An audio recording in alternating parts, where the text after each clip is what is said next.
Hello बच्चों, बहुत बहुत स्वागत है आपका अपने चैनल कक्षा गणित में। बच्चों आज आप लोग पढ़ेंगे द्वैघात समीकरण की एक्सरसाइज 4.2।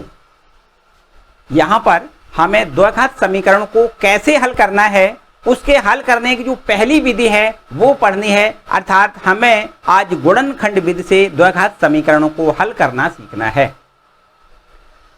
बच्चों द्वैघात समीकरण को हल करने का वास्तव में मतलब क्या है? मतलब यह है कि अगर दो घात समीकरण को हल करना है, इसका मतलब जिस चर में दो घात समीकरण है उस चर का मान ज्ञात करना है। जब भी कभी हम दो घात समीकरण को हल करते हैं तो हमें x के अर्थात चर के जो मान मिलते हैं उन्हें हम समीकरण के मूल भी कहते हैं, या इसको हम समीकरण का हल कह सकते हैं। और जो मान मिलेंगे, x के जो मान मिलेंगे वो दो मान होंगे। ये भी खास बात है, x दो घात समीकरण को हल करने पर जो भी मान मिलते हैं अर्थात जो भी हल होते हैं वो समीकरण के हल दो होते हैं। मतलब x के दो मान होते हैं। वो दोनों मान अलग अलग हो सकते हैं या दोनों मान समान हो सकते हैं, वो कोई समस्या नहीं है, लेकिन ये जरूरी है कि दो घात समीकरण को हल करने पर x के दो मान हमें प्राप्त होंगे। देखिए बच्चों, यहां पर आपको बहुत अच्छे से पता है कि ax square plus B x plus सी बराबर 0 ये द्वैघात समीकरण का मानक रूप होता है। ये द्वैघात समीकरण का क्या होता है? मानक रूप। जब भी हम इसको हल करेंगे तो x के हमें दो मान प्राप्त होंगे। उन मानों को हम क्या कहते हैं? समीकरण के मूल कहते हैं या समीकरण का हल कहते हैं। ठीक है, अच्छी बात। अगर हमें कभी ऐसे एक इसी टाइप का कोई एक एग्जाम्पल लें, x square plus 2x plus 1 बराबर 0, बताओ ये द्वैघात समीकरण है या नहीं? बिल्कुल है, बिल्कुल है, क्योंकि ये तो आपका देखो ax square plus B x plus सी बराबर 0 के रूप का है। इसको अगर हम कभी हल करें और हल करने के बाद देखें तो हमें x का मान x बराबर -1 प्राप्त होगा। मान लेते हैं थोड़ी देर के लिए कि इसका हल x बराबर -1 है। तो हम ये कैसे चेक कर पाएंगे कि x बराबर -1 इस समीकरण का हल है? अगर इस x का मान -1 यहां LHS में रख दें तो निश्चित रूप से ये समीकरण संतुष्ट हो जाएगा, अर्थात RHS हमें प्राप्त हो जाएगा। x का मान -1 यहां LHS में रख दें और रखने से अगर RHS प्राप्त होता है तो x बराबर -1 इस समीकरण का हल हो जाएगा। अदरवाइज x बराबर ऋण 1 इस समीकरण का हल नहीं होगा। यदि ये समीकरण संतुष्ट ना हो तो x बराबर ऋण 1 समीकरण का हल नहीं होगा। ठीक है, देखो ध्यान दें, अगर हम आपसे ये कहें कि बताओ कि होगा या नहीं तो हम चेक कैसे करेंगे? देखो ऐसे करोगे, ये LHS में आपको x का मान -1 लिखना है। यहां पर x का मान कितना लिखोगे? -1, इसका स्क्वायर लिख दें प्लस का 2, फिर x का मान -1 लिखें प्लस 2 लिख दें। ठीक, सॉरी प्लस 1 लिख दें। यहां से देखो -1 का स्क्वायर प्लस 1 हो जाएगा। यहां प्लस माइनस 2 एकम 2 बनेगा प्लस 1। देखो ध्यान दें, 1 और 1 2 में से 2 घटाओगे 0, मतलब RHS आ गया। ये इसका मतलब ये हो गया कि x बराबर -1 इस समीकरण का हल है, पक्का हो गया। ठीक है, ये दिया गया मान समीकरण का हल है या नहीं? अगर समीकरण का हल है तो दिए गए मान समीकरण को संतुष्ट करेगा, ये पक्की बात है। ठीक है, चलो इतनी बात तो समझ में आई। हम आपको बताना चाहते हैं कि अब द्वैघात समीकरण का हल गुणनखंड विधि से हम कैसे करते हैं, ये देखिए। देखो जैसे ये हमारा एक द्वैघात समीकरण का मानक रूप है, इसी टाइप का एक अगर हम दूसरा कोई एग्जाम्पल लें, जैसे एक्स स्क्वायर प्लस में 3x प्लस 1 प्लस 2 बराबर 0, ये देखो हमारा एक द्वैघात समीकरण है। ये इसका रूप, ये रूप एक ही दिख रहा है ना, तो ये क्या है? ये द्वैघात समीकरण है। अगर ये द्वैघात समीकरण हमें गुणनखंड विधि से हल करना है तो हमें क्या करना है? देखो यहाँ पर ये देखो, ये संख्या लिखी, ये अचर पद, और यहाँ एक्स स्क्वायर का गुणा, इन दोनों का आपस में आप गुणा करें तो 1 का 2 में गुणा करेंगे, कितना मिलेगा? 2 मिलेगा। इन दोनों का आपस में क्या करें? गुणा करें, और गुणनफल आपको जो मिले उस गुणनखंड के ऐसे गुणनखंड करें, उस गुणनफल के ऐसे गुणनखंड करें कि ताकि हमें मध्य का पद जोड़ने से मिल जाए। देखो ध्यान से, ये प्लस है, ये प्लस है, तो इन दोनों का गुणनफल प्लस में ही तो आएगा। इसका मतलब हमें जोड़ने पर मध्य का पद चाहिए, और अगर इन दोनों का गुणनफल अर्थात 1 और 2 का, इनका दोनों का गुणनफल माइनस में यहां मिल जाता, तो इसका मतलब ऐसे गुणनखंड करते कि घटाने से मध्य का पद मिल जाए। इस तरीके से आपको याद रखना है। तो यहां पर फिलहाल ये 2 प्लस का है, 1 प्लस का है, तो इन दोनों का गुणनफल हमें 2 एकम 2 मतलब 2 मिलेगा, प्लस का 2 मिलेगा। अब हमें इस 2 के गुणनखंड करने हैं, तो 2 के गुणनखंड हम 2 गुणे 1 लिख सकते हैं, और 2 में अगर 1 जोड़ दें तो 3 हमें मिल जाएगा। देखो ध्यान दें, ये हमें देखो 3 चाहिए ना, तो 2 प्लस 1 करेंगे तो हमें 3 मिल जाएगा। मध्य का पद हमें कैसे जोड़ने पर ले आना है, ये वाला 3 जो है ये मध्य का पद है, और इस मध्य के पद को क्या करना है, जोड़ने से हमें ले आना है। यहां देखिए एक्स स्क्वायर प्लस, यहां आपको क्या लिखना है, 2 प्लस 1 लिखना है, 2 प्लस 1 इंटू ये एक्स लिखना है प्लस 2 बराबर 0। इस तरीके से लिखना है। एक्स स्क्वायर प्लस यहाँ 2 का मल्टीपल करोगे 2x हो जाएगा, यहाँ x का 1 में मल्टीपल करोगे 1x हो जाएगा, प्लस में 2 बराबर 0। यहां से अब आपके जो 3 पद थे उन पदों को 4 पदों में बदल दिया। कितने में, 4 पदों में। तो यहां से आपको 2-2 के समूह बना के कॉमन लेना है। तो इस समूह से x कॉमन दिख रहा है, तो यहाँ पर x प्लस 2 मिलेगा। इन दोनों पदों से कुछ कॉमन नहीं मिल रहा है तो कोई बात नहीं, प्लस 1 कॉमन ले लो। तो यहां से x प्लस 2 और बराबर में 0। ये जरूरी है कि अगर आपके ये दोनों ब्रैकेट एक नहीं मिल रहे हैं तो इसका मतलब हमने कुछ ना कुछ गलती की है। ये जरूरी है कि ये दोनों ब्रैकेट हर एक प्रश्न में एक मिलेंगे, हर एक प्रश्न में एक मिलेंगे। तो आपको क्या करना है, इन दोनों जो बराबर ये ब्रैकेट मिल रहे हैं उनको फिर से कॉमन लें, मतलब x प्लस 2 फिर से कॉमन मिल रहा है। तो अब हमें यहां क्या मिलेगा, यहां x मिलेगा, तो ये प्लस, और यहाँ x प्लस 2 डिवाइड हो जाएगा तो 1 मिलेगा और बराबर में 0। तो ये देखो हमने क्या काम किया कि इसके इस वाले LHS के हमने गुणनखंड कर दिए, x प्लस 2 x प्लस 1 और ये बराबर 0 जैसा चल रहा था हम वैसे ही लिखते चले गए, यहाँ कोई समस्या नहीं। ठीक है, तो अब हमें यहाँ पर इसको हल कैसे करोगे, देखो ध्यान दें, अभी तो हमने केवल गुणनखंड किए, अब हमें x के मान कैसे मिलेंगे सो समझो ध्यान से। यहाँ एक गुणनखंड ये है, एक गुणनखंड ये है, दोनों गुणनखंडों का गुणनफल बराबर 0 लिखा हुआ है। क्या कभी दो संख्याओं का गुणनफल 0 हो सकता है? आपसे हम ये कहें, चलो इसको तो रब कर, आपसे हम ये कहें कि 4 गुणे 5 बराबर 0, तो आप बिल्कुल कहोगे कि नहीं, कतई नहीं हो सकता। 4 गुणे 5 बराबर तो 20 हो सकता है, 0 कभी नहीं होगा। हाँ 0 हो सकता है, तब हो सकता है कि 4 के जगह पे 0 बन जाए, मतलब 4 का मान 0 हो जाए और 5 अपना ज्यों का त्यों बना रहे। 0 में 5 क्या गुणा, देखो 0 हो जाएगा। मतलब इस 4 को, इस 4 के जगह पे 0 अगर रख दिया जाए, मतलब ये पहले वाला गुणनखंड अगर 0 बन जाए तो निश्चित रूप से ये आपका 0 हो जाएगा, मतलब समीकरण संतुष्ट हो जाएगा। और या फिर ऐसा हो कि ये 5 का, जो 5 लिखा है इस 5 का मान 0 हो जाए, 4 अपना ज्यों का त्यों बना रहे और ये 5 के जगह पे क्या लिख दें 0, तो 4 का 0 में गुणा ये भी 0 हो जाएगा। मतलब हम ये कहना चाह रहे कि 4 गुणे 5 बराबर 0 कभी नहीं होगा, तब हो सकता है कि यदि 4 का मान 0 हो जाए या 5 का मान 0 हो जाए। 4 का मान 0 हो जाए तो भी गुणनफल 0 होगा, 5 का मान 0 हो जाए तो भी इनका गुणनफल 0 हो जाएगा, ये पक्की बात है। तो वही बिल्कुल प्रोसेस आपको यहाँ देखो करनी है कि यहाँ एक गुणनखंड ये है, एक गुणनखंड ये है। अगर इन दोनों गुणनखंडों का गुणनफल यहाँ 0 लिखा है तो अब ये निश्चित बात हो गई कि यदि x प्लस 2 बराबर 0, या तो ये 0 होगा या ये 0 होगा। यदि x प्लस 2 0 होगा तो यहाँ से x की वैल्यू हमें -2 मिलेगी, तो प्लस का 2 है इधर जाएगा, माइनस का 2 हो जाएगा। और यदि यहाँ दूसरा गुणनखंड 0 होगा अर्थात x प्लस 1 बराबर 0 होगा तो x का मान कितना होगा, -1 होगा। x का मान कितना होगा, -1 होगा। देखिए यहां समझ लेते हैं, बड़े ध्यान से समझिए। यहां जो हमने x के मान निकाले वो 2 मान निकाले, एक तो -2 और एक -1। समझो बात, एक x का मान कितना है, -2, एक x का मान कितना है, -1।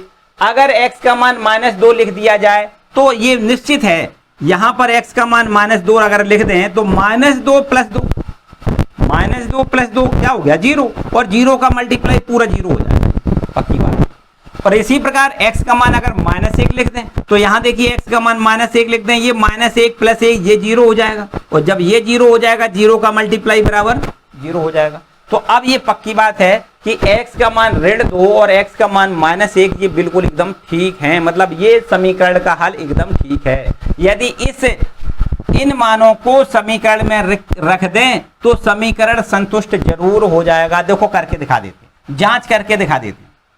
देखो x बराबर -2 अगर हम रख दें, x बराबर -2 समीकरण दिए गए समीकरण में रखें तो यहां देखिए x का मान -2 इसका स्क्वायर कर दें प्लस 3 इंटू एक्स का मान -2 प्लस 2 आप ज्यों का त्यों लिख दें। यहां हमने बायां पक्ष में LHS में देखो हमने x का मान -2 लिख दिया। -2 का स्क्वायर प्लस 4 होगा, प्लस माइनस 3 का 2 में गुणा 6 प्लस का 2, यहां देखिए 4 और 2 6 में से 6 घटेगा 0 मिलेगा, पक्की बात है। इसका मतलब x बराबर -2 समीकरण का हल है, पक्की कंफर्म बात हो गई। इसी प्रकार अगर हम x बराबर -1 को चेक करना चाहें कि x बराबर -1 समीकरण का हल है या नहीं, तो x बराबर -1 समीकरण में रख दें, दिए गए समीकरण में रख दें। x बराबर -1 रखने पर कहाँ रखें? LHS में रखें। देखो LHS आपका ये है, इसमें आप -1 लिख दें, इसका स्क्वायर कर दें, प्लस में 3 इंटू एक्स का मान -1 लिख दें, प्लस में 2 लिख दें। तो अब हमें निश्चित रूप से -1 का स्क्वायर प्लस 1 मिलेगा, प्लस माइनस 3 एकम 3 प्लस 2 एकम 2। तो सीधी बात है, देखो 2 और 1 3, 3 में से 3 घटेगा 0 हो जाएगा। ये भी देखो हमें RHS मिल रहा है, यहाँ भी x का मान -1 लिखने से भी हमें समीकरण संतुष्ट हो रहा है, हमारा समीकरण संतुष्ट हो रहा है अगर हम x का मान -1 लिखते हैं तो अब ये पक्की कंफर्म बात हो गई कि x के जो मान हमने निकाले हैं ये समीकरण के मूल हैं, ये पक्की बात हो गई। अर्थात समीकरण का हल x बराबर -2 x बराबर -1 हमें प्राप्त हो रहा है। बस इतना ही आपको, ये देखो ये तो हमने आपको ये बताया कि ये समीकरण का हल है या नहीं, ये जांच करने वाली बात है, ये आपको सब कुछ नहीं करना है। बस आपको केवल x के मान ज्ञात करके बताना है, और जब x के मान जो भी निकल के आएंगे वो समीकरण के मूल कहलाएंगे या समीकरण का हल कहलाएगा। ठीक, इतनी सी बात, क्लियर बात है। तो बस स्टार्ट करते हैं एक्सरसाइज 4.2 एकदम किसी बिना रुकावट से। वीडियो को लाइक जरूर कर दें और आते हैं एक्सरसाइज 4.2 पर। चलो इसको पहले रब कर लेंगे।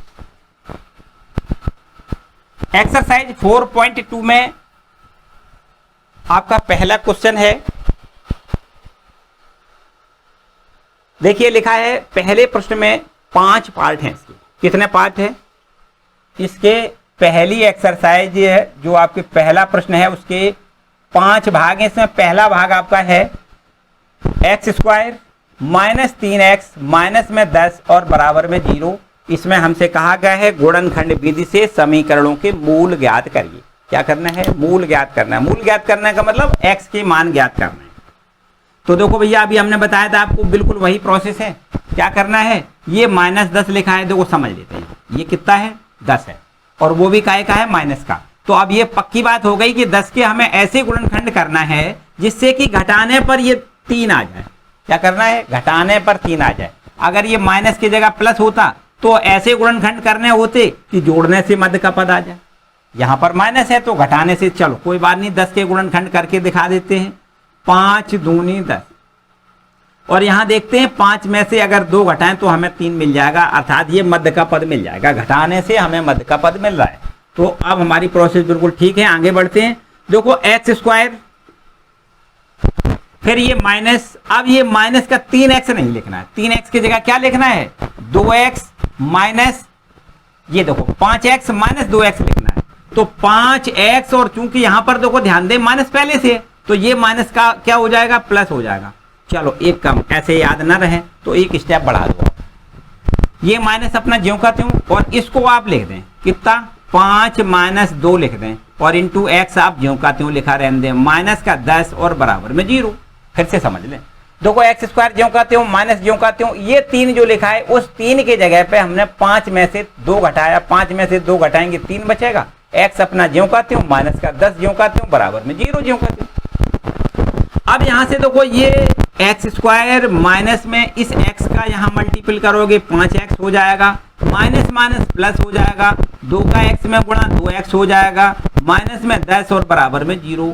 तो ये मध्य का पद था, ये वाला 2 पदों में टूट गया। तो ये अब आपके 4 पद हो गए। कितने पद हो गए? 4 पद। यहां से हमें क्या करना है, इस 2 पदों में से, पहले 2 पदों में से और फिर बाद में दूसरे दोनों पदों में से यहां से हमें अलग अलग कॉमन लेना है।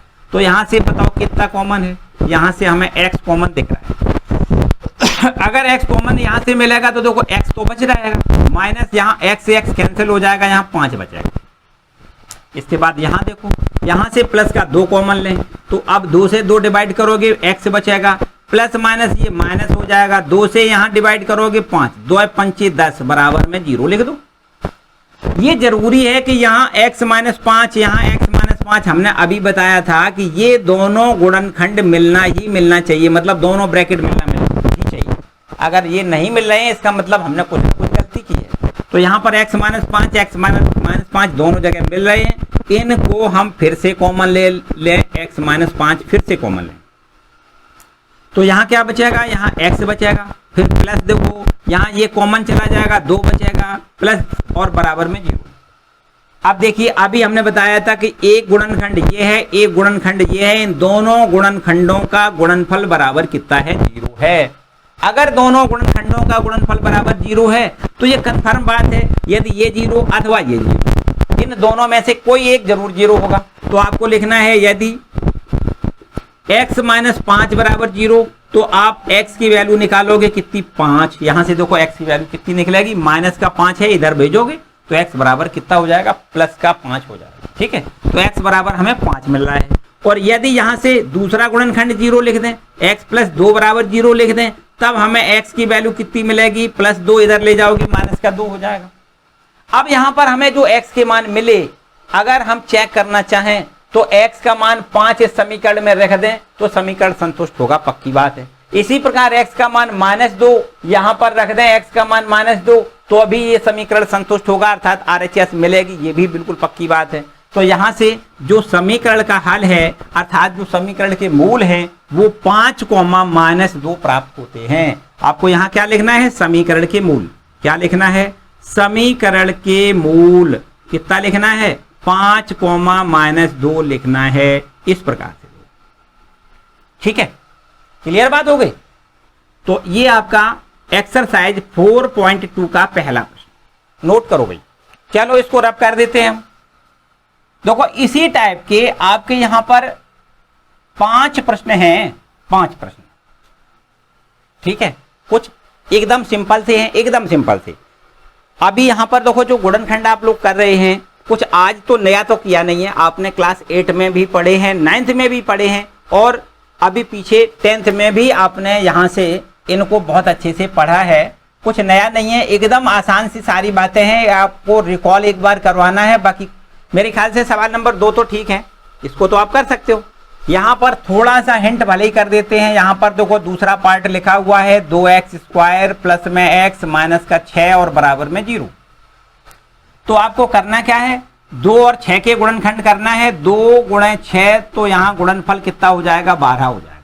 क्या करना है, गुणनफल 12 यहाँ पर मिलेगा। तो यहाँ पर 12 के गुणनखंड कर दें, 4 × 3 और यहाँ 4 में से 3 घटाएंगे तो हमें 1 मिलेगा, पक्की बात है। 4 में से 3 घटाएं कितना मिलेगा, 1। यहाँ पर आप देख सकते हो x का गुणांक 1 है, कितना है, 1 है। मध्य का पद हमें 1 चाहिए, 1 मिल रहा है। चलो यहां समझते हैं, देखो 2x² आपको ज्यों का त्यों रखना है, फिर प्लस का निशान लगाओ ये वाला।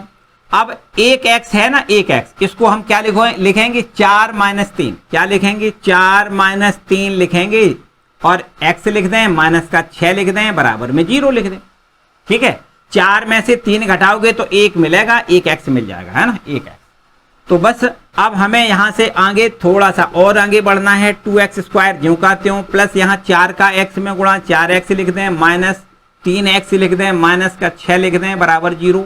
यहां से आप देख सकते हो, देखो 2 के समूह बनाकर आपको कॉमन लेना है। मेरे ख्याल से आगे प्रोसेस आपको करना है, अब नहीं करेंगे हम। यहां से आपको कॉमन लेना है और यहां से भी कॉमन लेना है। फिर इसके बाद में जो 2 गुणनखंड मिलेंगे, पहला गुणनखंड 0 रख दोगे तो x की एक वैल्यू निकल आएगी, दूसरा गुणनखंड 0 रखोगे तो x का दूसरा मान मिल जाएगा। चलो इतना काम आपको करना है। इसके बाद देखो तीसरा सवाल। हालांकि हमने बताया कि प्रोसेस आपको सारे प्रश्नों में एक ही करनी है, कुछ भी नया नहीं करना है, लेकिन कभी कभी बच्चे अंडर रूट जैसी संख्याओं को देख के थोड़ा डर से जाते हैं, तो यहां पर आपका जो तीसरा पार्ट है उसमें अंडर रूट में संख्याएं दी गई हैं। देखो दिया है अंडर रूट 2x स्क्वायर, फिर लिखा है प्लस में 7x और प्लस में लिखा है 5 इंटू अंडर रूट 2 और बराबर में 0।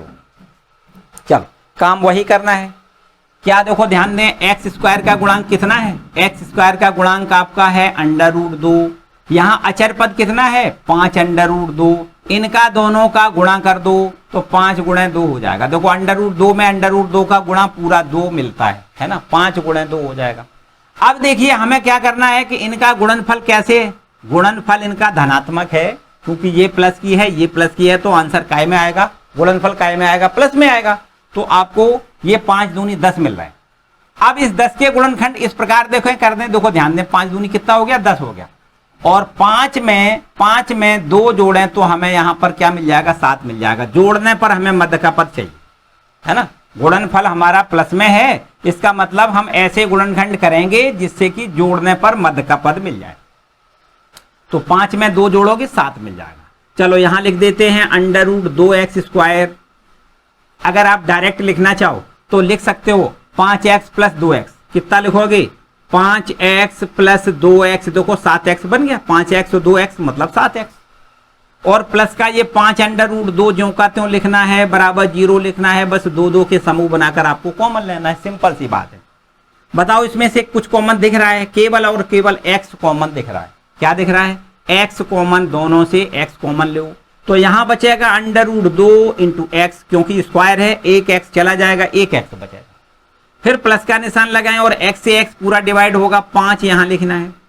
इसके बाद इन दोनों जगह से आपको अंडर रूट 2 कॉमन लेना है। कितना लेना है? Under root 2। ये 2 है, इसमें आपको अंडर रूट 2 से भाग देना है, तो यहां अंडर रूट 2 बचेगा और ये x बचेगा। फिर ये प्लस का निशान लगाओ, अंडर रूट 2 पूरा कैंसिल हो जाएगा, 5 बच जाएगा, बराबर में 0 यहां लिखना है। अब तो बच्चों यहां पर देखो हमने जो बताई थी शर्त वो तो लागू हो रही है। दोनों ब्रैकेट हमने कहा था एक ही मिलना चाहिए। अब यहां से under root 2x plus 5 common मिल रहा है, तो अब हमें यहां लिखना है x प्लस यहां लिखना है अंडर रूट 2 और बराबर में लिख दें 0। तो वही पुरानी वाली प्रोसेस हो गई। ये इन दोनों गुणनखंडों का गुणनफल बराबर कितना है? 0 है। तो यदि ये 0 अथवा ये 0, तो आपको लिखना है यदि अंडर रूट 2x प्लस में 5 बराबर में 0। यदि इस गुणनखंड को बराबर 0 लिखोगे तो यहां से हमें x की वैल्यू कितनी मिल जाएगी? देखो प्लस 5 पहले इधर ले जाओ, माइनस का 5 हो जाएगा और अंडर रूट 2 का हम भाग कर देंगे, तो माइनस में 5 बटे अंडर रूट 2 ये x का मान मिलेगा। और यदि दूसरा गुणनखंड 0 लिख दें, यदि यहां से x प्लस अंडर रूट 2 का मान 0 लिख दें, तो यहां से हमें x का मान कितना मिल जाएगा? माइनस में अंडर रूट 2 मिल जाएगा, एक x का मान ये निकल आया। तो हम कह सकते हैं कि समीकरण के मूल हमें जो मिले वो मिल गए माइनस में 5 बटे अंडर रूट 2 और एक दूसरा मूल है माइनस अंडर रूट 2। इस प्रकार से देखो हमें समीकरण के मूल प्राप्त होते हैं, अर्थात समीकरण का हल हमारा हो जाएगा माइनस में 5 बटे अंडर रूट 2। आप चाहो यहां परमेयीकरण करके रख सकते हो, अंडर रूट 2 का आंसर में गुणा कर दो, तो देखो इस प्रकार भी आप लिख सकते हो। देखो ध्यान में, यहां अगर अंडर रूट 2 का गुणा कर देंगे तो 5 अंडर रूट 2 हो जाएगा, नीचे अंडर रूट 2 का गुणा करने से पूरा 2 मिल जाएगा। तो चाहो तो आप ऐसे भी लिख सकते हो, पहला गुणनखंड या पहला मूल आपका ये हो जाएगा और दूसरा मूल आपका माइनस अंडर रूट 2, ऐसे भी आप लिख सकते हो। एक ही बात है, चाहे ऊपर वाला आंसर लिखें तो भी ठीक है, नीचे वाला आंसर लिखें तो भी ठीक है। ठीक है, तो इस तरीके से ये क्वेश्चन नंबर पहले प्रश्न का तीसरा पार्ट आपका सॉल्व हो।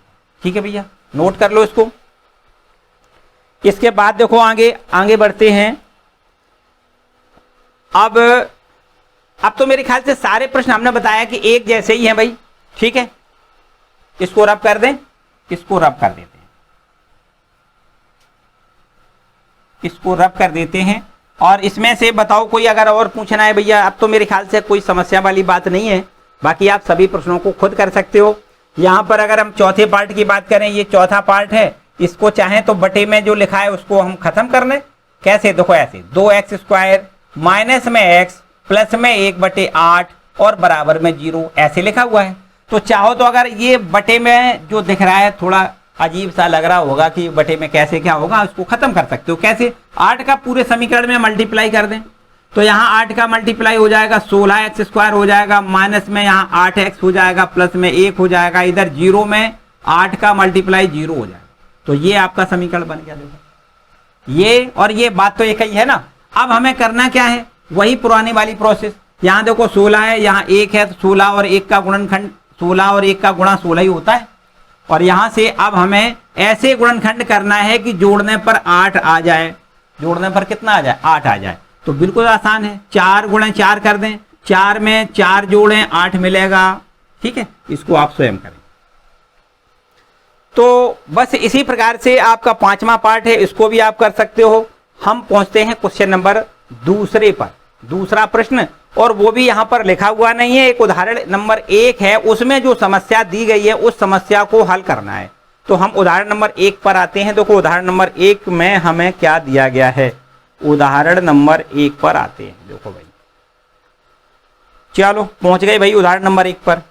उदाहरण नंबर 1 में इसको पहले हम रब कर लेते हैं, इसको हम पहले रब कर लेते हैं। जो उदाहरण नंबर 1 में समस्याएं दी गई हैं उनको हमें हल करना है। यहां पर देखो उदाहरण नंबर 1 में जो समस्या नंबर 1 है, मतलब पहली समस्या, यहां पर 2 प्रश्न है, उसमें पहला प्रश्न आपका ये है, जान और जीवंती दोनों के पास कुल मिला के 45 कंचे हैं। कंचे, खेलने वाले कंचे कितने हैं, 45। छोटे छोटे बच्चे कंचे खेलते हैं ना। तो यहां पर जान और जीवंती, हो सकता है भाई बहन हो, उनको कुल मिला के 45 कंचे दे दिए गए कि भाई खेलो जाके, कोई बात नहीं, ठीक है, कंचों से खेलना है उनको। दोनों 5-5 कंचे खो देते हैं। दोनों के खेलने के बाद कहीं लुढ़क गए होंगे भाई, 5-5 कंचे दोनों के खो गए। और अब उनके पास कंचों की संख्या जो बची है उनका गुणनफल 124 है, ऐसा प्रश्न कहता है। हम ये जानना चाहेंगे कि आरंभ में उनके पास कितने कितने कंचे थे। देखो ध्यान दें, माना यहां ऐसे मान लें, ये आपका दूसरा प्रश्न है और दूसरा प्रश्न का पहला पार्ट है। ठीक है, यहां पर समझ लेते हैं। लिखा है जान और जीवंती दोनों के पास कुल मिला के 45 कंचे। देखो ध्यान दें, माना जान के पास कंचे, जान के पास कंचे x हैं। कितने हैं, कंचे बराबर x। और जीवंती के पास कितने हो जाएंगे आप बताओ। देखो ध्यान दें, प्रश्न कहता है, प्रश्नानुसार प्रश्न आपका कहता है कि जान के पास कंचे, जान के पास कंचे प्लस जीवंती के पास कंचे, जीवंती के पास कंचे, दोनों के कंचों की संख्या बराबर कितनी है, 45 है। कितनी है, 45। तो अगर जान के पास x कंचे हैं तो जीवंती के पास कितने हो जाएंगे, जीवंती के पास कितने हो जाएंगे, जीवंती के पास कंचे बराबर यहां 45 लिख दें। ये देखो प्लस का x है, इधर जाएगा माइनस का हो जाएगा। तो आपको यहां लिखना है जीवंती के पास कंचे बराबर हो जाएंगे 45 माइनस x। ठीक है, अगर जान और जीवंती के पास कुल मिला के 45 कंचे हैं, जिसमें से जान के पास हमने माने x कंचे हैं, तो जीवंती के पास कितने हो जाएंगे, 45 माइनस x हो जाएंगे। ठीक है, अच्छा, अब प्रश्न कहता है तथा प्रश्नानुसार तथा पुनः प्रश्नानुसार दोनों के पास 5-5 कंचे खो गए। पुनः प्रश्नानुसार दोनों के पास 5-5 कंचे, 5-5 कंचे खो गए हैं। तब शेष कंचे कितने बचे, शेष बचे कंचे, शेष जीवन, पहले जान के पास कितने बचे वो लिख दें। तब जान के पास बचे कंचे, बचे कंचे बराबर कितने लिखोगे, जान के पास कितने कंचे बचे, 5 खो गए थे एक्स, एक्स में से 5 कम कर दो, एक्स माइनस 5 बचेंगे जान के पास। अच्छा, तथा जीवंती के पास कितने बचेंगे, जीवंती के पास बचे कंचे बराबर 45 माइनस एक्स तो हैं जीवंती के पास, इसमें से 5 खो गए, 5 और कम कर दो, तो अब कुल मिला के 40 माइनस एक्स कंचे जीवंती के पास होंगे। अब प्रश्न तुम्हारा यह कहता है कि जो शेष कंचे बचे उनका गुणनफल बराबर 124 है। अब उसके पास कंचों की संख्या का गुणनफल 124 है, मतलब ये जो बचे हुए कंचे हैं ना उनका गुणनफल 124 है। यहां लिखें तथा प्रश्नानुसार, तथा ना लिखो, यहां लिख दें प्रश्नानुसार। फिर देखो प्रश्न के अनुसार हमें यहां पर जान के पास शेष कंचे बचे वो हैं x माइनस 5, गुणा कर दो, जीवंती के पास 5 खोने के बाद जो बचे उनकी बात कर रहे हैं, तो जान के पास 5 खो गए तब बचे x माइनस 5, और जीवंती के पास 5 खो गए तब बचे हैं 40 माइनस एक्स। इनका दोनों का गुणनफल बराबर कितना दिया गया है, 124। कितना दिया गया है, 124, बिल्कुल ठीक, 124 है ना। इनके दोनों के पास जो शेष कंचे बचे उनका गुणनफल 124 है। अब तो बिल्कुल आसान काम है, देखो यहां इन दोनों का मल्टीप्लाई करो, है ना, और वही दो घात समीकरण बन जाएगा जिसके कि हमें गुणनखंड करने पर x की वैल्यू मिल जाएगी। देखो यहाँ x का 40 में गुणा 40x हो जाएगा, फिर यहाँ देखो माइनस का एक्स स्क्वायर हो जाएगा, माइनस का 5 को 20 मतलब 200 हो जाएगा, माइनस माइनस प्लस का यहाँ 5x लिख दो और इधर बराबर में 124 लिख दो। ठीक है, यहाँ देखो समझो, अब हमें क्या करना है, यहाँ ये 40x है, ये 5x है, तो 40 और 5 45x, तो ये हो गया माइनस एक्स स्क्वायर, ठीक लिखा है एक्स स्क्वायर, और ये 200 माइनस का है, माइनस का 200 माइनस का 124 लिख दें, बराबर इधर 0 लिख दें। अब यहां पर थोड़ा बैक आना पड़ेगा, यहां समझो ये देखो माइनस का है, अगर हम इधर ले आए प्लस का एक्स स्क्वायर हो जाएगा, और इसके बाद देखो ये 45x इधर ले आओगे तो माइनस का 45x हो जाएगा, माइनस का 45x हो जाएगा, और इन दोनों को देखो आप जुड़ जाएंगे, माइनस का 200 और माइनस का 124 324 हो जाएगा, लेकिन इधर ले आओगे प्लस का 324 हो जाएगा, प्लस का 324 लिख दें, बराबर में 0 लिख दें। ठीक है, अब बड़े आराम से 324 के गुणनखंड करो, जोड़ने पर 45 लाना है, वही पुरानी प्रोसेस, अब कुछ नहीं करना है, केवल गुणनखंड करके आपको समझना है कौन कौन से गुणनखंड ऐसे होंगे जिनको जोड़ने पर हमें 45 मिल जाए। देखो ध्यान दें, यहां हम लिखते हैं 324 के पहले रफ काम कर लें, 324 के गुणनखंड कर लें। देखो पहले 2 से डिवाइड करो, 2 एकम 2, 2 छक 12, 2 दूनी 4, फिर 2 से डिवाइड कर दो तो 2 अट्ठे 16, 2 एकम 2, फिर 3 से डिवाइड कर दो, 3 दूनी 6, 3 सत्ते 21, फिर 3 से डिवाइड कर दो, 3 निम 27 और 3 त्रिका 9। ठीक है, अब हम ऐसे दो जोड़े बनाएं जिससे कि 45 आ जाए। ठीक है, चलो 3 त्रिका 9, 9 दूनी 18, तो यहां लिख दें, और 3 त्रिका 9 दूनी 18, 18 36 होएगा, नहीं बनेगी बात, है ना। चलो कोई बात नहीं, 3 त्रिका 9, 9 चौको 36, 9 चौको 36, देखो ऐसे कर दो, 3 त्रिका 9, 9 दूनी 18, 18 दूनी 36, ये तो हो गया 36, और यहाँ 3 त्रिका 9, ये देखो 9 हो गया, इसमें हम 36 में 9 जोड़ें तो 45 बनता है कि नहीं भैया, बनता है ना, बिल्कुल ठीक, एकदम ठीक।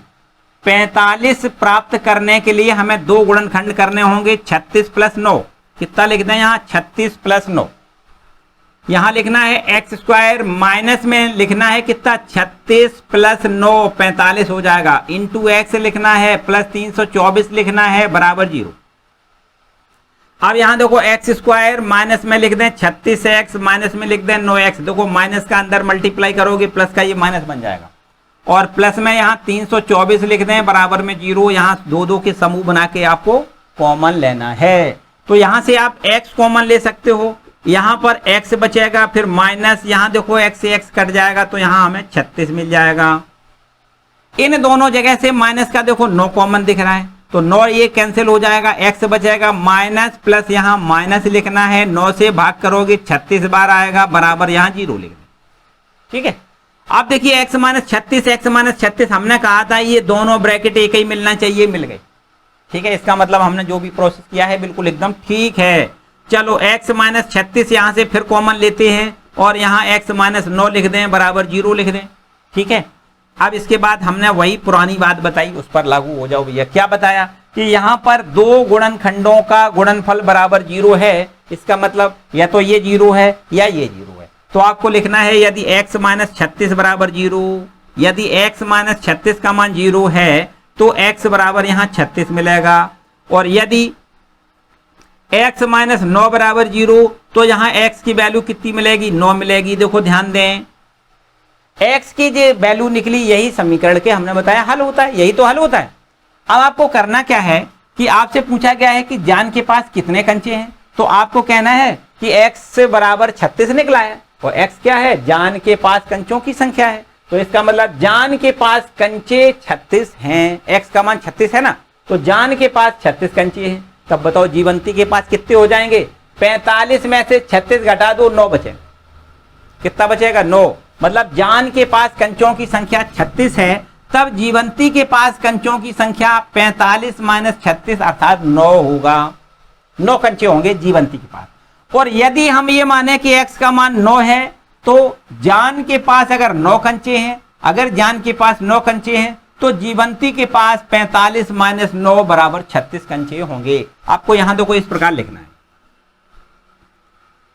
यदि जान के पास कंचे, यदि जान के पास कंचे बराबर 36 तो जीवंती के पास कंचे बराबर कितने लिख दोगे, 45 माइनस 36 बराबर 9। ठीक, इस प्रकार। तथा यदि जान के पास कंचे 9 हो जाएं, कितने, 9। देखो x का मान 9, x का मान 9 का मतलब जान के पास कंचे अगर 9 हो, यदि जान के पास कंचे 9 हो तब जीवंती के पास कितने होंगे, तब जीवंती के पास होंगे, जीवंती के पास कंचे बराबर हो जाएंगे 45 माइनस 9 बराबर 36 होंगे। ठीक है, अगर यहां पर जान के पास 36 है तो जीवंती के पास 9 रह जाएंगे, और यदि जान के पास 9 है तो जीवंती के पास 36 कंचे होंगे। कन्फर्म। ठीक है, तो इस तरीके से ये आपका एग्जाम्पल में सवाल है उसका यहां पर हल है ना। तो एग्जाम्पल में जो क्वेश्चन नंबर एग्जाम्पल नंबर 1 है उसमें आपसे पूछा गया है कि उसको हमें हल करके बताना है। और इसी एग्जाम्पल में एक और प्रश्न है, एक कुटीर उद्योग एक दिन में कुछ खिलौने निर्मित करता है। प्रत्येक खिलौने का मूल्य रुपयों में 55 में से एक दिन में निर्माण किए गए खिलौनों की संख्या को घटाने से प्राप्त संख्या के बराबर है। किसी एक दिन कुल निर्माण किए गए निर्माण लागत 750 रुपए, किसी एक दिन कुल निर्माण लागत 750 रुपए थी। हम उस दिन निर्माण किए गए बर्तनों की संख्या ज्ञात करेंगे। तो अगर आप चाहो तो इसमें सवाल लगा हुआ है, बिल्कुल आराम से इसमें आप देख सकते हो, अच्छी तरीके से समझ सकते हो। और लास्ट में जो आपका समीकरण बन के आया है उसका केवल गुणनखंड और करना है। समीकरण बना है x square minus 55x plus 750 बराबर 0। तो यहां पर इसके हमें 750 के गुणनखंड करके और जोड़ने पर हमें 55 बीच का मध्य का पद ले आना। ठीक है, तो इसको आप खुद कर लें, इतना काम बिल्कुल आराम से आपको करना है। और अब हम बढ़ते हैं क्वेश्चन नंबर 3 पर, है ना। इसको रब करते हैं, क्वेश्चन नंबर 3 पर आते हैं। चलो क्वेश्चन नंबर 3 पर आओ। क्वेश्चन नंबर 3 में लिखा है ऐसी दो संख्याएं ज्ञात करिए जिनका योग 27 हो और गुणनफल 182 हो। बहुत आसान देखो बात है, ऐसी दो संख्याएं ज्ञात करना है जिनका योग 27 हो। अगर हम ये मानते हैं, क्वेश्चन नंबर है 3, माना एक संख्या को अगर हम x लिख दें, एक संख्या को अगर हम x लिख दें, एक संख्या बराबर कितनी लिख दें, x है। तो देखिए दूसरी संख्या कितनी हो जाएगी, दूसरी संख्या बराबर हमारे पास मिलेगी हमें दूसरी संख्या, क्योंकि दोनों का योग दिया गया है 27, तो दूसरी संख्या हो जाएगी 27 माइनस एक्स। एक संख्या अगर x है, दूसरी आपकी 27 माइनस एक्स लिख दी जाए तो इन दोनों का योगफल 27 तो हो जाएगा। या फिर ऐसे कहें कि एक संख्या ये है, एक दूसरी संख्या है, दोनों संख्याओं का योग 27 दिया गया है, इसको हमने x मान लिया, तो दूसरी वाली संख्या ज्ञात करना चाहें तो हमें दूसरी संख्या बराबर मिल जाएगी 27 माइनस एक्स। देखो ऐसे भी आप कर सकते हो, है ना। एक संख्या अगर x है तो दूसरी संख्या आपकी कितनी हो जाएगी, 27 माइनस एक्स होगी, क्योंकि दोनों का योगफल 27 दिया गया है। तो यहां पर अब प्रश्न कहता है कि दोनों का गुणनफल 182 है। यहां लिख दें प्रश्नानुसार, प्रश्नानुसार दोनों का गुणा कर दें, x और 27 माइनस एक्स दोनों का गुणनफल बराबर आपको लिखना है 182 है, 182 लिखना है। बस ये आपका देखो इक्वेशन बन गया। इसको हमें क्या करना है, हल करना है, वो संख्याएं ज्ञात करनी है जो ये x और 27 माइनस एक्स दो संख्याएं हैं, इनको हमें ज्ञात करके बताना है। देखो कैसे, इसका हम पहले x से अंदर गुणा करेंगे तो 27x हो जाएगा, माइनस x और x का गुणा x स्क्वायर हो जाएगा बराबर 182 लिख दें। इसके बाद पक्षांतर करके यहां पर इस प्रकार देखो, माइनस एक्स स्क्वायर इधर ले जाओ, प्लस एक्स स्क्वायर हो जाएगा, माइनस में 27x हो जाएगा, प्लस 182 लिखेंगे और बराबर में 0। ये आपके पास देखो एक द्विघात समीकरण बन गया। इसको अब हमें गुणनखंड विधि से हल करना है। कहाँ कैसे करना है, गुणनखंड विधि से। तो आपको हमने बताया आपको करना है 182 के गुणनखंड, और ऐसे दो जोड़े बनाना है कि जिससे जोड़ने पर ये 27 आ जाए, है ना, जोड़ने पर 27 आ जाए। तो चलो पहले इसके गुणनखंड कर लेते हैं। 182 के गुणनखंड देखो, 2 से डिवाइड करो, 2 निम 18, 2 एकम 2, और यहां से 13 सत्ते 91, केवल ये आपका 7 से 13 बार डिवाइड होगा, बाकी और कुछ नहीं। ये देखो आपके पास गुणनखंड मिल गए। अब इनके हमें दो जोड़े बनाने हैं जिससे कि जोड़ने पर 27 प्राप्त हो जाए। तो चलो यहां देखो 7 का 2 में गुणा 14, 14 गुणा 13 कर लेते हैं। 14 गुणा 13 कितना होगा, 182 होगा, और 14 में यदि हम 13 जोड़ दें तो निश्चित रूप से ये देखो 27 मिल रहा है ना, 27 मिलेगा। चलो यहां लिख देते हैं एक्स स्क्वायर माइनस, क्या लिखोगे आप, 14x माइनस 13x, देखो डायरेक्ट लिख दिया हमने, माइनस का 14 माइनस का 13 दोनों को जोड़ोगे तो माइनस का कितना होगा, 27x होगा, प्लस 182 यहां लिखना है, 182 लिख दें बराबर में 0 लिख, ठीक है। चलो इस तरीके से देखो, ये तो 3 पदों से अब ये व्यंजक 4 पदों में बदल गया। तो अब हमें क्या करना है, 2-2 समूह बना करके कॉमन लेना है। तो इस जोड़े से हमें x कॉमन मिल रहा है, यहां से x माइनस 14 मिलेगा, फिर यहां से देखो माइनस का 13 कॉमन लेगा, 13 से 13 डिवाइड हो जाएगा, x मिलेगा, प्लस माइनस ये माइनस हो जाएगा, 13 का इसमें भाग देंगे तो 14 बार जाएगा बराबर में 0, ठीक है।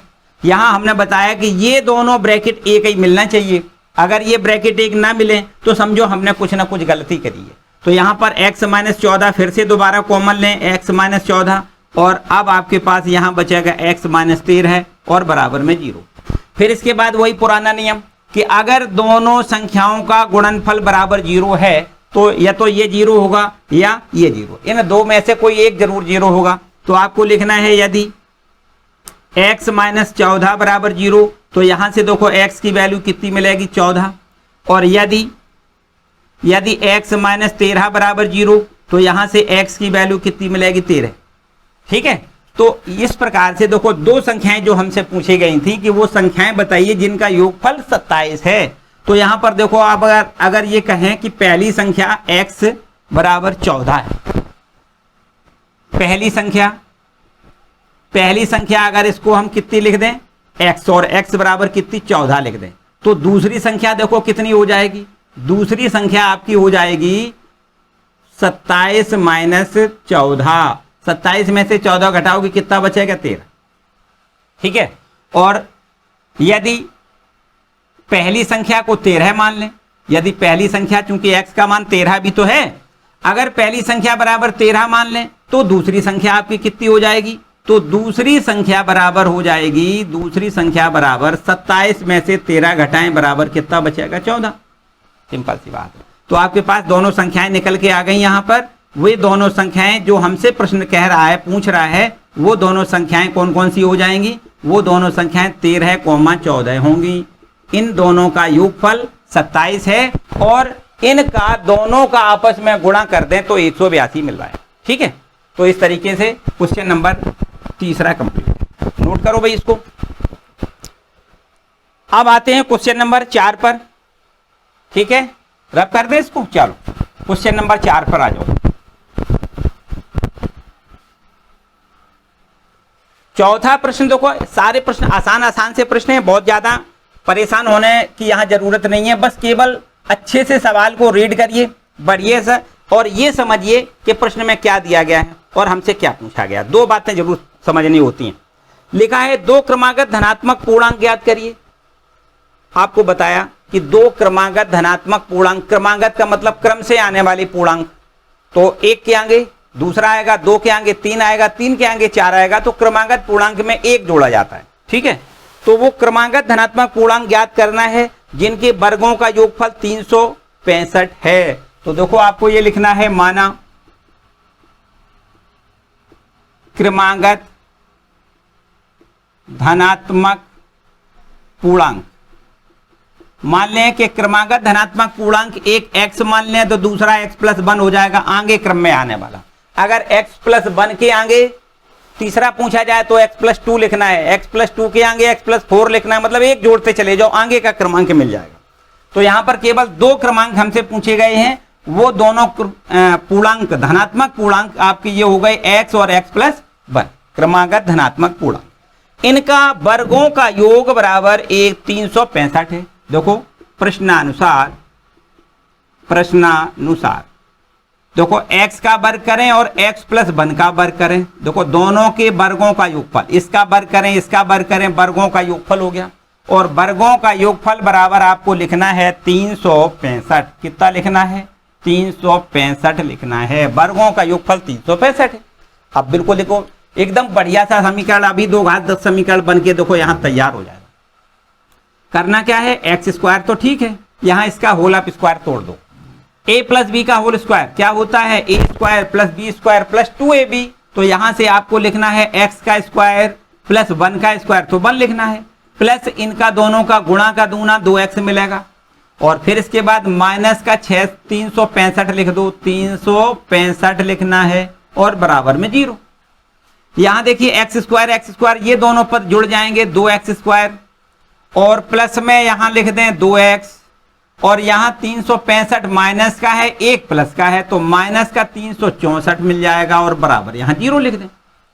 अब यहां से आप देख सकते हो तीनों पदों से 2 का भाग चला जाएगा। क्या होगा? 2 का भाग चला जा सकता है, तो यहां से हम 2 का भाग कर देते हैं। यहां हो जाएगा x² प्लस यहां x, 2 का भाग करोगे x मिलेगा, यहां 2 का भाग करें, 2 1 2, 2 8 16, 8 बार, और 2 दूनी 4 और बराबर में 0।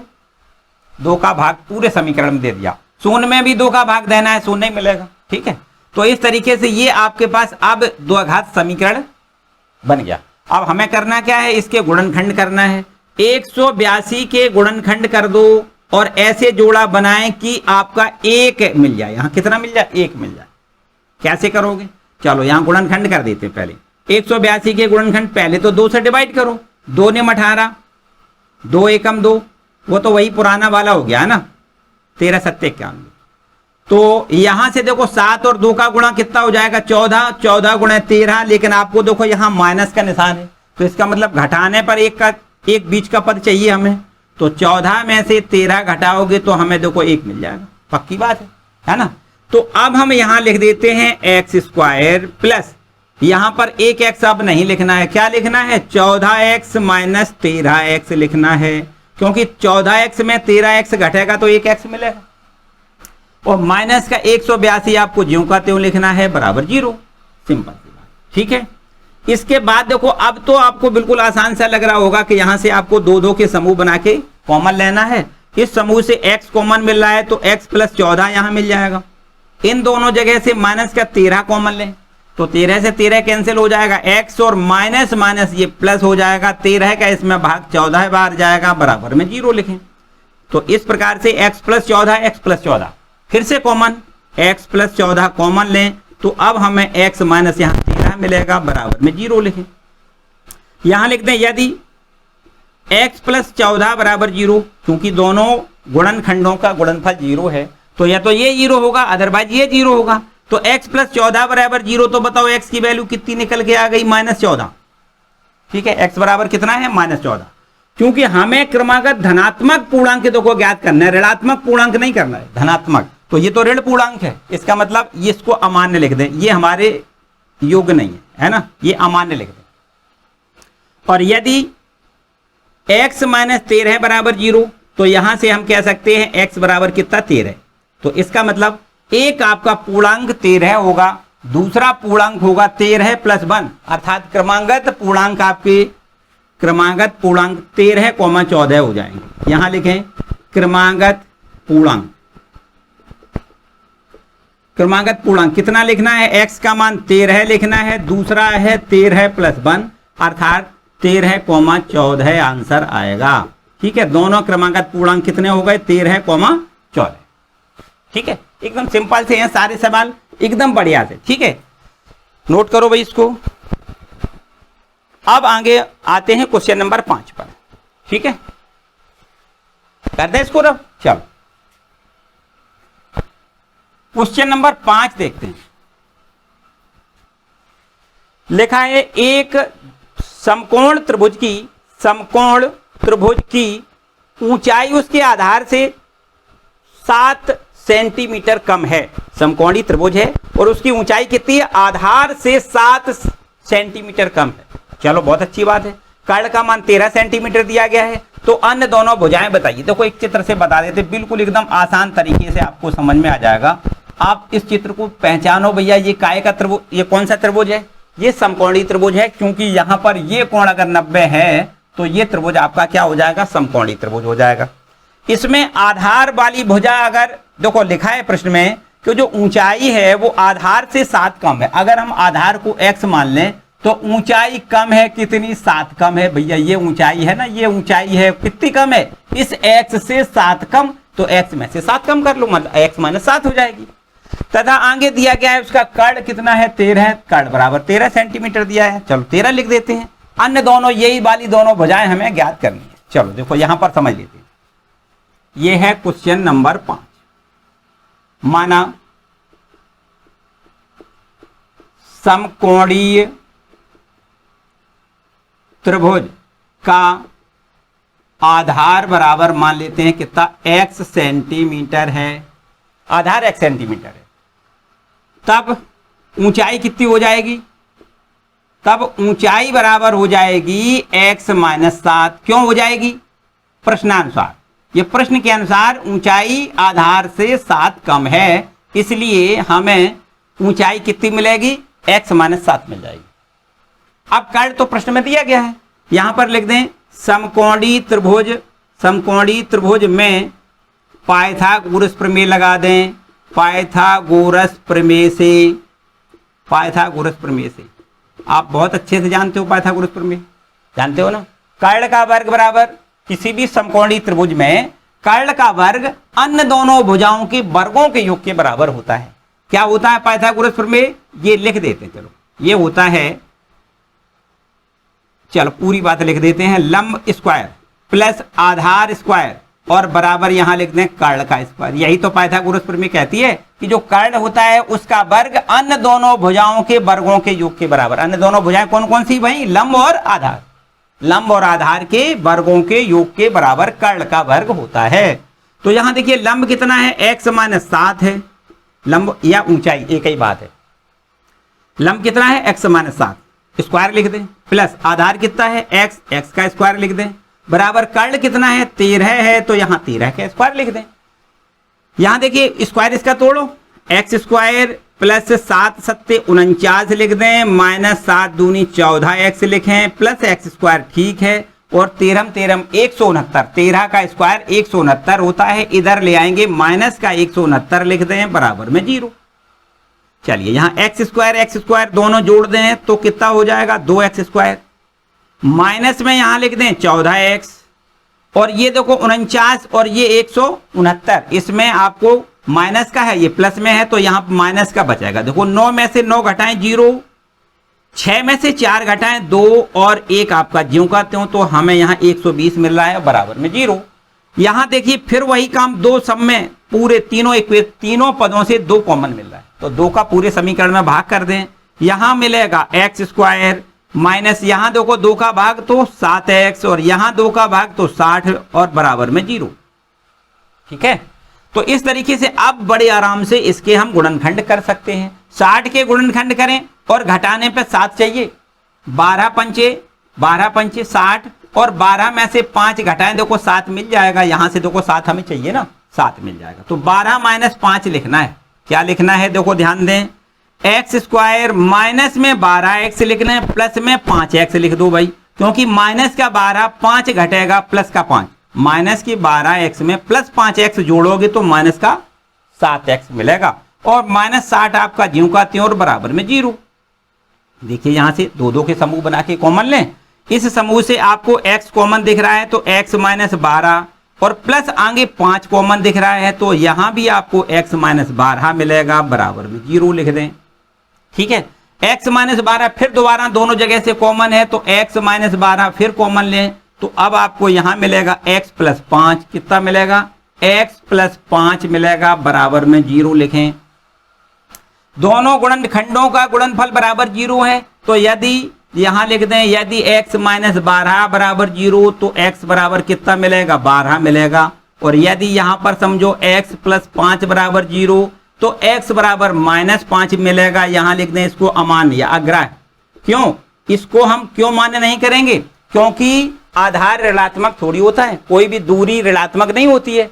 जो त्रिभुज होगी त्रिभुज की भुजा ऋणात्मक नहीं हो सकती, इसलिए इसको तो छोड़ दें। x बराबर 12 मतलब आधार की भुजा 12 सेंटीमीटर है, उसकी ऊंचाई 7 कम है, तो 12 में से 7 घटाओगे 5 मिलेगा, ऊंचाई 5। तो को ध्यान दें, आधार बराबर यहां लिख दें, आधार कितना लिखोगे 12 सेंटीमीटर, ऊंचाई आपको लिखना है, ऊंचाई कितनी लिखोगे, ऊंचाई लिखोगे 12 - 7। देखो ध्यान दें, x - 7, x का मान 12 है तो 12 - 7, और 12 - 7 बराबर क्या लिखना है 5 लिखना है। बस यही दोनों भुजाएं हमसे पूछी गई थी। ठीक है बाबू, एकदम। चलो इसको भी नोट कर लें, क्वेश्चन नंबर 5। चलो इसको रब कर देते हैं और अंतिम प्रश्न देखते हैं, जो आपका एक्सरसाइज का अंतिम प्रश्न है 6वां, उसको देखते हैं। देखिए क्वेश्चन नंबर 6वां क्या कह रहा है, एक कुटीर उद्योग एक दिन में कुछ बर्तनों का निर्माण करता है। देखिए एक कुटीर उद्योग एक दिन में कुछ बर्तनों का निर्माण करता है। एक विशेष दिन यह देखा गया कि प्रत्येक नंग की निर्माण लागत रुपयों में उस दिन के निर्माण किए गए बर्तनों की संख्या के दुगने से 3 अधिक है, ऐसा कहा है। यदि उस दिन की कुल निर्माण लागत 90 रुपए थी तो निर्मित बर्तनों की संख्या आपको ज्ञात करनी है तथा प्रत्येक नंग की लागत भी ज्ञात करनी है। देखो एकदम आसान बात है, बहुत आसान से। देखो प्रश्न को सबसे पहले आपको अच्छे से रीड करना है। हमने बताया जब तक आप प्रश्न को अच्छे से पढ़ोगे नहीं तब तक आपको ये पता नहीं चलेगा कि हमें क्या पूछा गया है, हमें क्या दिया गया है। तो बस इतनी बातें आपको बहुत ध्यान से पढ़नी है पहले, फिर इसके बाद क्वेश्चन को हल करना है। प्रश्न कहता है कि एक कुटीर उद्योग में बर्तन बन रहे हैं, छोटा कोई उद्योग है उसमें बर्तन बन रहे हैं। तो यहां पर एक दिन में बर्तनों का जो निर्माण होता है उस किसी एक दिन की बात है। किसी विशेष दिन ये देखा गया कि प्रत्येक नंग की निर्माण लागत रुपयों में उस दिन के निर्माण किए गए बर्तनों की संख्या के दुगने से 3 अधिक है। देखो ध्यान दें, अगर हम ये माने कि निर्मित बर्तनों की संख्या x है, माना निर्माण किए गए बर्तनों की संख्या कितनी मान लें x है, बर्तनों की संख्या बराबर x है। ठीक, तो प्रश्न कह रहा है कि बर्तनों की संख्या x है, लेकिन देखो ध्यान दें बर्तनों की संख्या अगर x है तो प्रत्येक नंग की निर्माण लागत कितनी है, उस दिन के निर्माण किए गए बर्तनों की संख्या के दोगुने से 3 अधिक है, मतलब सीधी बात है प्रत्येक नंग की यहां पर आपको कीमत मिल जाएगी। प्रत्येक नंग की कीमत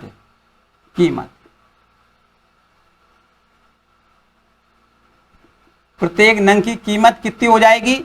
बर्तनों की संख्या के दुगने से 3 अधिक। देखो ध्यान दें, बर्तनों की संख्या कितनी है? x है, और x का दुगना कितना होगा?